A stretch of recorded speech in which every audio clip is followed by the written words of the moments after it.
Mga kapatid, Shema, makinig, magnilay at magsalo tayo sa banal na salita ng Diyos. Ngayong Easter Sunday, nais ko pong ibahagi sa inyo ang 2 punto ng aking pagninilay. Una, tanungin natin ng ating mga sarili kung tunay bang good news yung sinasabi ni Maria Magdalena sa mga apostol. Mabuting balita ba ito? O kaya medyo bad news? Ang ikalawang punto po ay nais kong unawain natin sa konteksto ng muling pagkabuhay ni Jesus kung ano nga ba yung moving on o kaya yung sinasabi sa Ingles na life goes on. Ngayon po ay ating pakinggan ang banal na ebanghelyo para sa linggo ng muling pagkabuhay.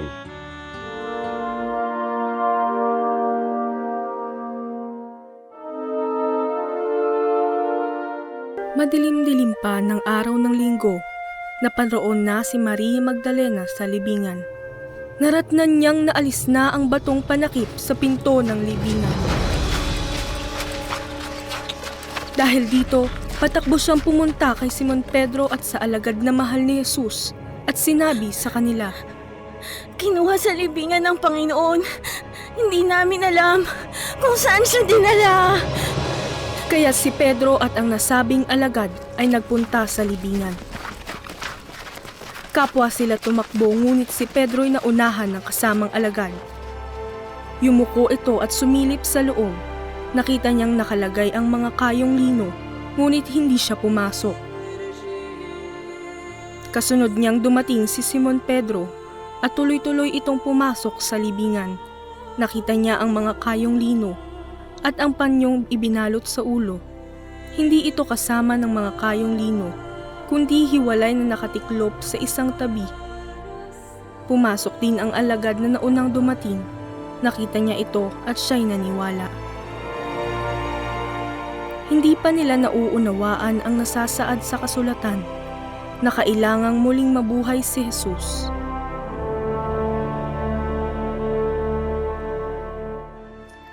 Happy Easter po sa ating lahat.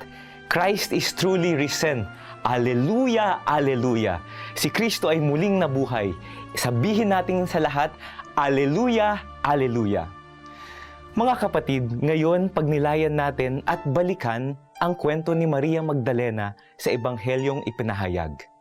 Maririnig po natin na si Maria Magdalena ang siyang unang tao na nakita na wala na si Jesus sa kanyang libingan.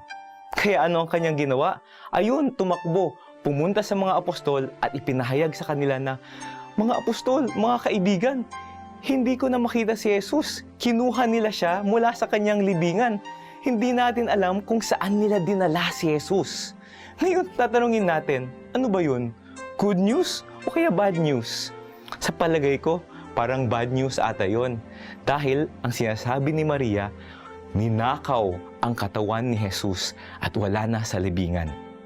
At anong nangyari? Paano nag-react yung mga apostol, sila Pedro at yung mga kasama niya? Ang ginawa nila, dumiretso sila sa libingan ni Jesus. At sa kanilang pagpunta sa libingan ni Jesus, doon nila nakita sa pamamagitan ng kanilang mga mata na si Jesus ay hindi na nakahimlay sa kanyang libingan. Christ could not be found in the tomb. It was an empty tomb before their eyes. And that is the good news. Sa ating pagiging saksi, isa lang naman ang talagang tunay na mahalaga. Ito ay yung sabihin natin at ibahagi natin sa iba yung tunay nating nararamdaman. Walang iba-ibang kwento. Let us tell the truth of our story. Ibahagi natin yung karanasan natin, kung paano natin ito nakita, kung paano natin ito naramdaman, kung paano ito pumasok sa ating damdamin. Yun ang hinihintay ng ating Panginoon. Para tayo'y maging saksi ng kanyang muling pagkabuhay, kailangan nating maging tapat sa pagkukwento ng ating karanasan sa kanya. Tulad ni Maria Magdalena, sinabi lang niya sa mga apostol na wala na si Jesus. Naging totoo lamang siya. Mga kapatid, hindi kailangang perpekto ang ating good news.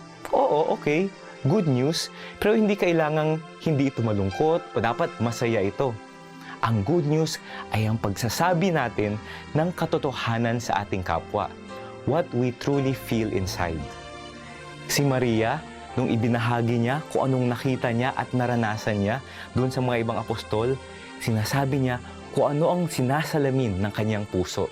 At sa kanyang pagbabahagi nito, ito yung nag-udyok doon sa mga apostol na gawin ang pagpunta sa libingan upang mabukas ang kanilang mga mata sa katotohanan na si Jesus ay muling nabuhay, na ang lahat ng ipinangako ni Jesus sa kanila ay nagkakatotoo na at hindi napasawalang bahala.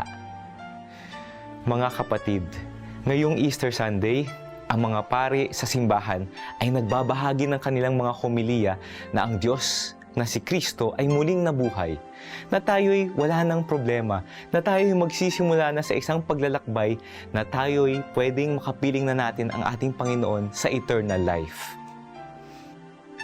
Pero sa totoo lang, tatapatin ko po kayo, tunay nga bang Easter Sunday ang nararanasan ng lahat ng tao sa mundo ngayon? Tingnan natin yung mga jeepney driver sa kalye. Ang iniisip nila yung boundary nila sa araw na ito. Baka nga hindi pa nakapagsimba. Easter Sunday ba yun? Yung mga nurse sa ospital, naka 12-hour or 18-hour o 24-hour shift, pagod na. Tsaka mapapagalitan pa ng watcher ng mga pasyente. Easter Sunday ba yun? Yung mga nanay na nawalay sa kanilang mga anak, ngayon mismo, sa araw na to, hindi nila kapiling yung anak nila dahil sila yung nagtatrabaho sa ibang bansa, nangungulila. Easter Sunday ba yun? Yung mga mag-asawa na matagal nang pinapanalangin na ang tiyan, ang sinapupunan ng kanilang misis ay makabuo ng buhay. Meron bang muling pagkabuhay kung hindi pa rin sila nabubuntis? Ang mga magulang na nagtatrabaho sa abroad na ngayong panahon ng mga graduation, hindi makauwi upang masaksihan ang graduation ng kanilang mga anak. Easter Sunday ba yun? Yun ba ang muling pagkabuhay ni Jesus? Siguro kailangan nating balikan ang tunay na kahulugan ng Easter. Ang Easter, hindi ibig sabihin wala na po tayong problema.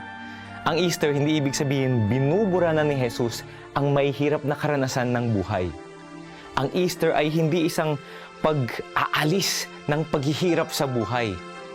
Ang Easter po ay ang pagbibigay ng kahulugan sa lahat ng paghihirap natin sa buhay. Ang muling pagkabuhay ni Jesus, ang siyang nagpapaalala sa atin na ang buhay natin ay hindi madali, ngunit ang buhay natin ay may patutunguhan. Ang patutunguhan nito ay ang pag-ibig ni Jesus at ng kanyang Ama sa langit. Ang tunay na diwa ng Easter Sunday ay matatagpuan sa kapasidad ng ating mga puso na dumaan sa anumang karanasan, ngunit hindi mawalan ng pag-asa.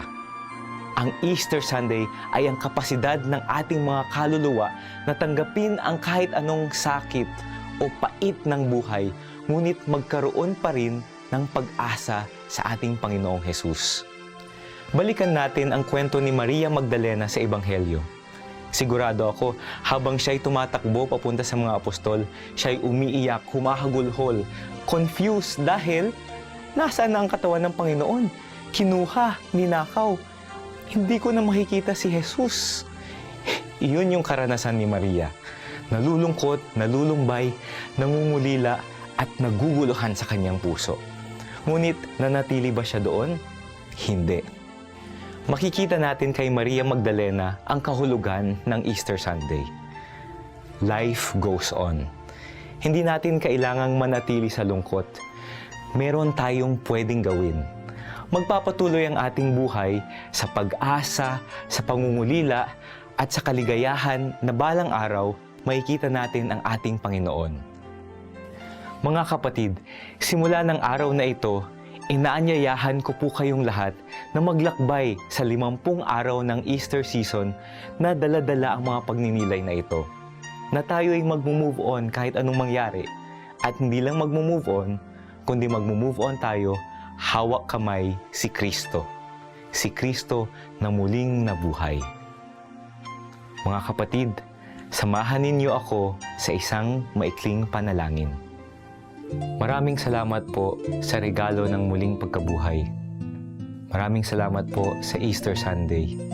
At nawa, lahat ng aming karanasan ay makita namin sa iyong buhay. Tulungan mo kaming mag-move on para sa darating na panahon, ikaw ang aming makapiling. Amen.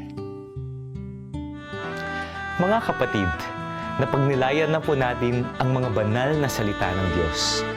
Ako po si Brother Paulo Jesus Nazareno, isang Capuchinong brother mula sa parokya ng Ina ng Laging Saklolo, Sungay, Tagaytay, na muling nag-aanyaya sa inyong lahat na huwag tayong manatiling nakikinig lamang sa mga salita ng Diyos, kundi isabuhay natin ito at ibahagi sa ating kapwa.